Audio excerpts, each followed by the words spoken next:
చూసిన అనుబంధమే ఇదిలే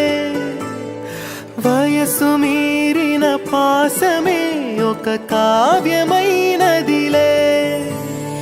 రేపలా ఎప్పుడు